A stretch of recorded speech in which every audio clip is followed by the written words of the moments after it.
Hello, Debs K here. Thanks so much for joining me and welcome to my little studio. Okay, so this week we're going to be painting some lavender fields of Tasmania, an unusual lavender scene with the mountains in the backdrop and, there's sort of like really cloudy sky and things going on there. If you want to have a look, I've popped the link for the reference photo down below for you, and you can pop on over to Paint My Photo and download if you fancy having a go. Now, this particular painting, I goofed up. I made a big mistake on my initial composition here. So the first sort of like half of this video here is going to be sort of like as I did it, and then at the end I come in and we do a ruin or redemption session on it. But basically, I wanted the composition. If you do look at the reference photo, unfortunately I can't pop it on the video for you. But if you do have a look, the composition is very long and narrow, and it's kind of split into two halves. So I changed up the composition and I made it more about the, I wanted to make it more about the lavender rather than, I really enjoyed the backdrop, but I wanted to kind of push that further back. And so I did a 15:9 composition originally. Now I was very silly. I didn't do myself a colour study. I didn't do myself, a thing. I just kind of cracked on with it. And, as I went through the painting, I found out, that I'd made such a big goof really. But we'll come on to that and you can see it. But before the video sort of gets on too far, what you can see me doing is coming in and basically blocking in my main areas. So the first thing I did was come in with a nice deep dark rich red to sort of like put in that tree line there, and then as you can see got in the mountains there. I'm looking at the reference photo.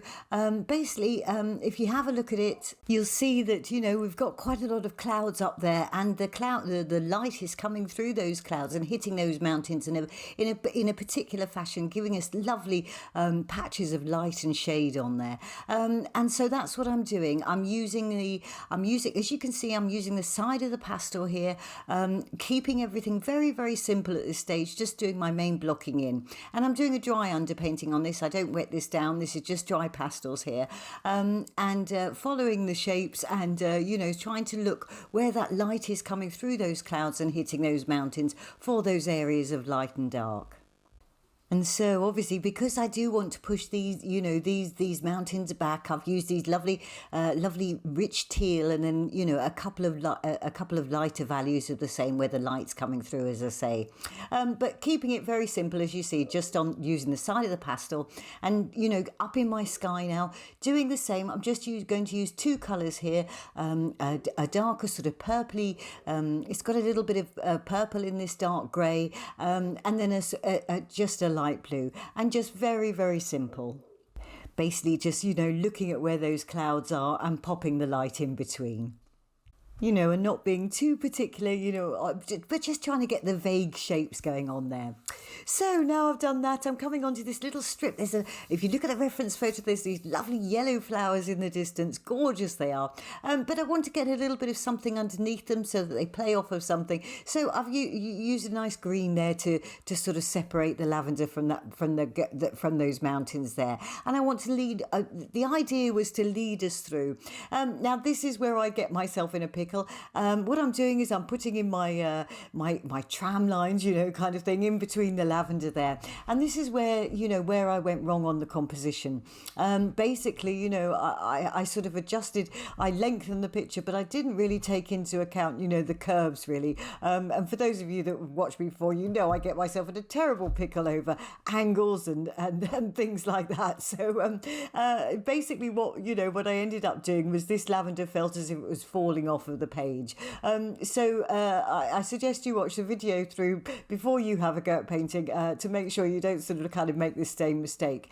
However, obviously there's a lot of good stuff going on in here, and this was the thing. This is why I came back to do this ruin or redemption sort of session at the end, you're going to see, because there was a lot about the painting that I liked. I did really enjoy the mountains, and I enjoyed the the sky going on and things, and I enjoyed the feeling of the lavender. It was just this compositional error that I made. So now you're seeing me coming in, and I'm just just putting in, please, as I say, ignore the shapes that I'm creating because they're wrong. I'm using a couple of different colour purples there, nice deep darker one for where I'm thinking at this stage, the lavender at the bottoms of the lavender and things like that. But as you can see, again, just very, very loose, keeping it very, very, sort of just using the pastel on the side. And now I'm just coming back into that tree line and those mountains just to add a little bit more pastel, because now I've got that purple down, I can see that a balance a little bit better. And so now what I want to do is make it all nice and soft and out of focus. So got my trusty piece of pipe foam insulation and I'm rubbing that in. Okay, so I'll let you watch this. I'll speed it up a bit and I'll see you in a mo.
And so, as you can see, we've got that nice soft out of focus background there.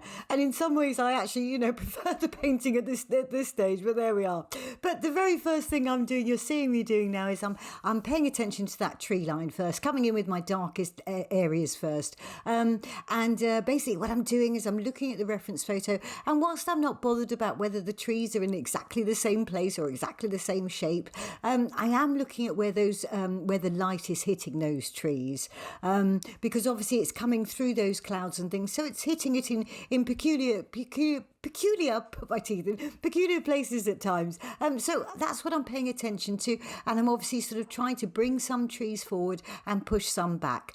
I've also kind of left us a little gap there because, as I mentioned earlier, I want to lead us through to that lavender. So I started off with a few different colour darks, bearing in mind always at the bottom of those trees, it's always denser there, and as you come up and the leaves and things are splaying out, things get lighter and as they come up. So that's that kind of sort of tree line sorted out for now. I feel that's okay. Obviously with everything I always come back and revisit, but for now I want to go up into those mountains and let's get some more colour going on up there.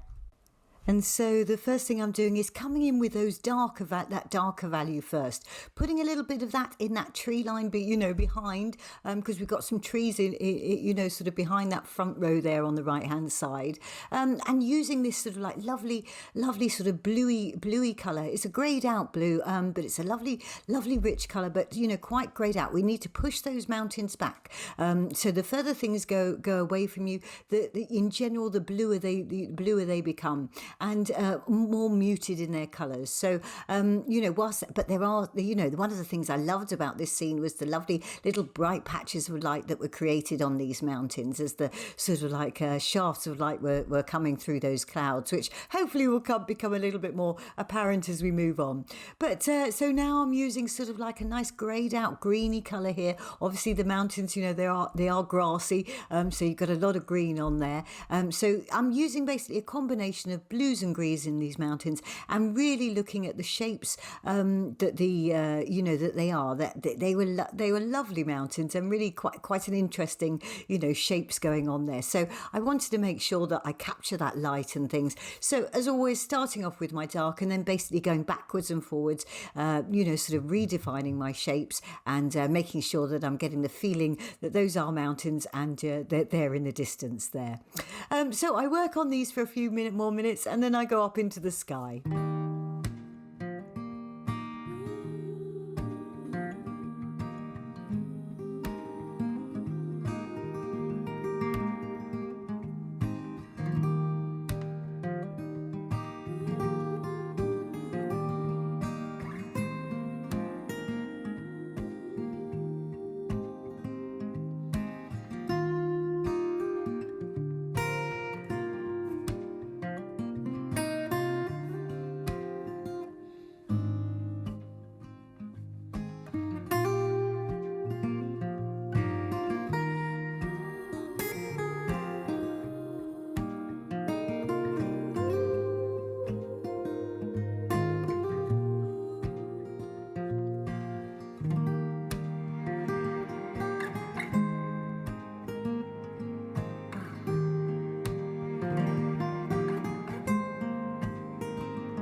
So I'm pretty happy with the way those mountains are feeling at the moment. And obviously you'll see me coming back down into those trees, because obviously when you put down some, pastel, inevitably you'll go over some areas, especially with something like this. Those trees are really quite tiny, aren't they, within the scene and things. And, we've got those chunky, great big pastels. If you want them to sort of like look fairly realistic, you will always find it's this like push me, pull you, you put some pastel down and it then affects other areas. For example, when I put the colours on that back mountain there, I then knew that some of these front trees need to be darker. I will go back in and refine those, but I just wanted to sort of like get that little bit more colour in there, just so that I don't lose them at this stage. So now coming up into my sky now, and sort of like trying to get that those cloud masses there, and I start off with my darkest, and I'm using a combination of lovely great greyed out mauves and purples. I'd like it to reflect a little bit some of that, the lavender up in the fields and things. I don't want the clouds to feel too ominous. There's quite a lot of them there. But what I'm doing is I'm paying attention to the shapes and, really looking at where those cloud, how those clouds are formed, and, sort of like where the weight is, where the darkest area of those clouds are. Obviously a little bit difficult for you to follow along without looking at the reference photo in the side. Now, I'm sorry, I haven't got it in this particular video for you, but as I say, you can use the link and pop on over, and then it will become clear what I'm doing. Obviously in this we've got those clouds. They're coming down over the top of the mountains in places, and I really want it to feel soft and gentle up there. So I'm going to get a little bit of colour down, and then once I've sort of like got that down, I'm going to come in then with a makeup sponge, which you'll see in just a moment, and just soften things down. As I say, really want this to be soft and gentle up there, but still having those clouds and still giving that feeling that they're sort of like coming over the mountains and things. Okay, so I'll let this run and I'll see you in a mo.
So I'm pretty much there with that sky. As you can see, it's constantly going backwards and forwards, adding some pastel and softening and then adding some more.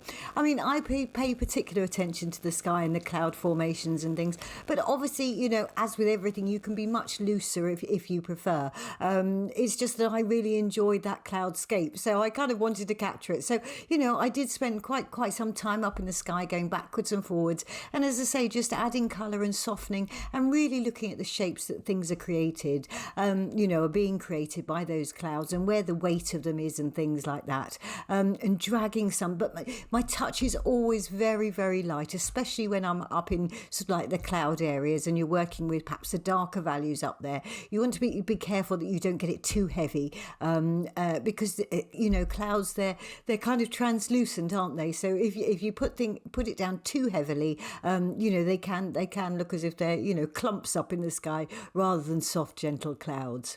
So I'm now coming down into that sort of like middle ground there, doing a little bit of a refining, as I say, once things are in, always going backwards and forwards. So I'm going to work on this middle ground for a bit. We'll get a few greens going on there, and then we'll pop in those lovely yellow flowers. All right then, so I'll let you watch this, and I'll see you in a mo.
And so, kind of got that middle ground in. And at this stage, I absolutely love that backdrop. I'm really happy with it. It feels nice, and it feels good to me. And I was really happy.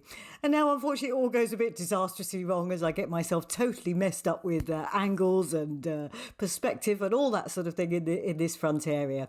So I'm going to whiz through this. I won't talk too much. Please just don't pay any attention to the angles I'm creating, but I'm leaving it running so you can kind of see how I'm putting down the colour and getting the levels that I want in the lavender, if not the right shapes. So anyway, I hope you're enjoying this video, and I hope you've learned something along the way. And if you have, please do give me a thumbs up, or if you haven't already, please do subscribe to my channel. And as you can see on the side there, I do teach on Patreon, so it would be lovely to see you if you fancy coming over and joining me. It's only a small monthly subscription which you can stop and start at any time, and obviously over there I take you through a lot of the videos in a lot slower speed and sort of really explain a lot more what I'm doing, but a bit limited on time here on YouTube.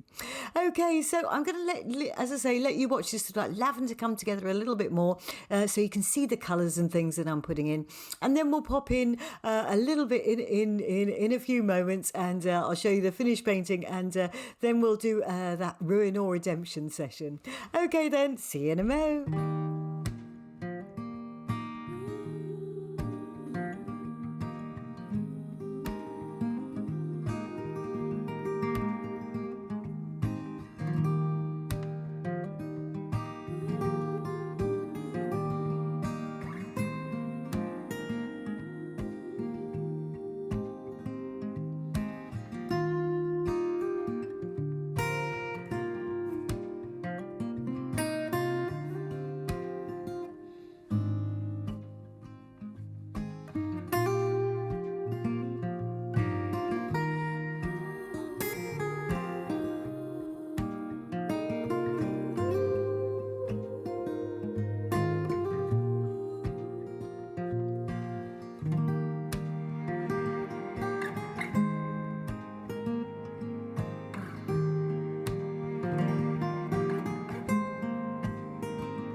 And so it's at this stage, I'm just putting in detail, trying to desperately cover up what's going wrong. And, to my eyes, I can't see what's going wrong. But I do put my autograph on it, and then I just sort of like sit it to one side and leave it. But every time I looked at it, it disturbed me. We'll go on to the next session, and it's going to be that ruin or redemption.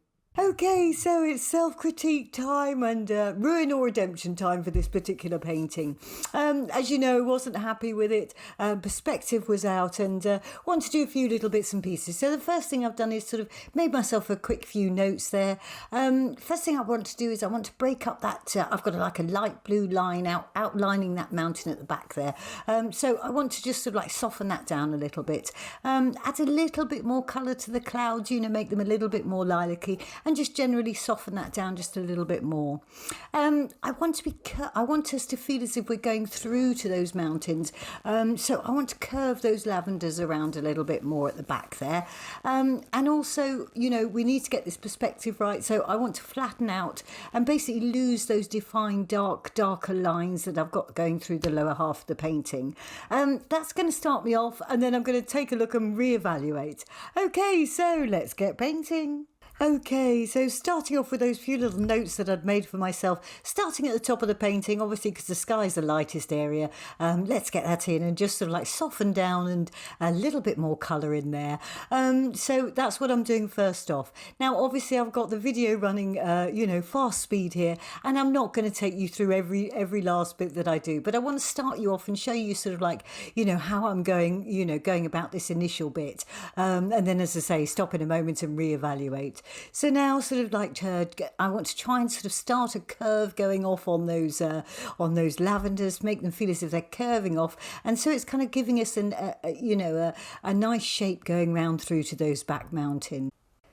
And I also sort of like really enjoy that sort of pinky colour going on up there. So, putting a little bit of that in. But it's getting to the point and I'm starting to sort of mess around with it a little bit.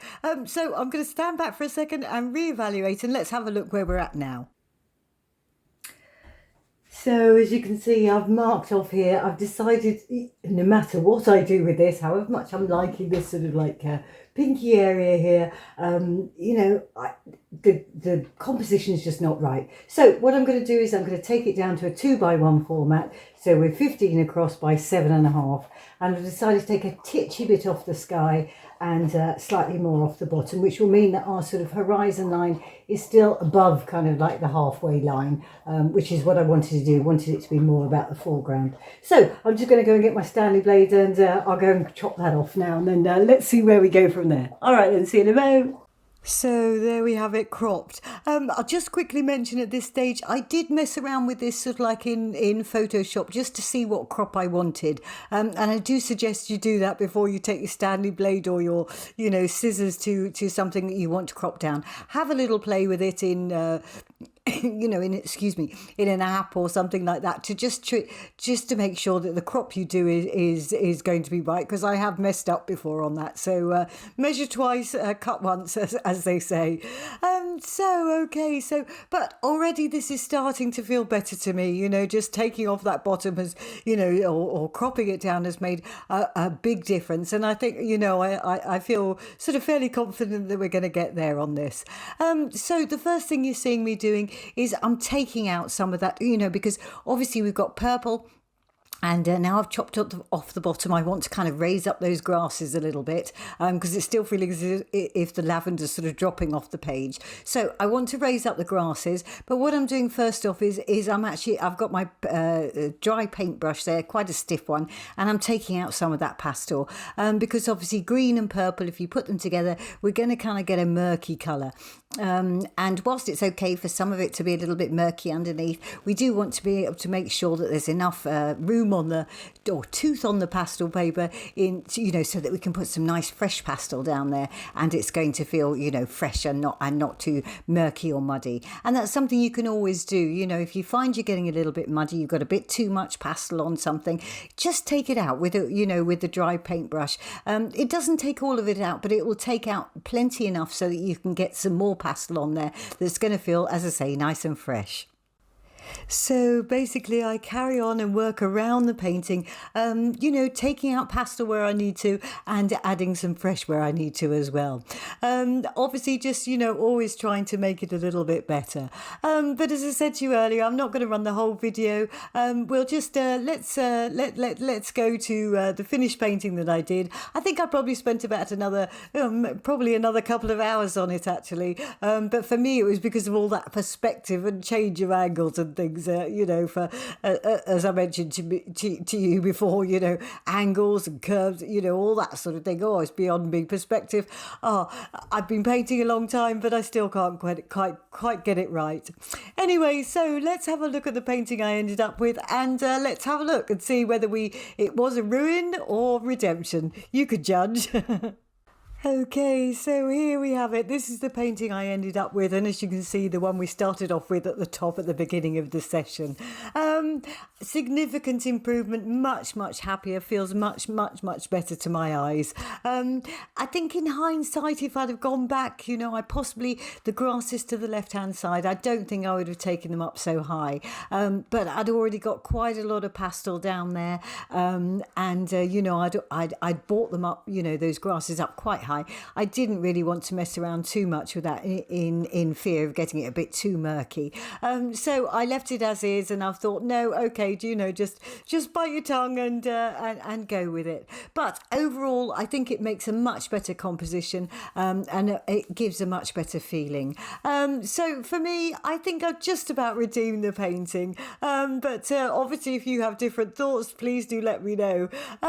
Okay, so I hope you enjoyed this video of me hopefully sort of rectifying mistakes that I made, and as I say, always showing you warts and all here.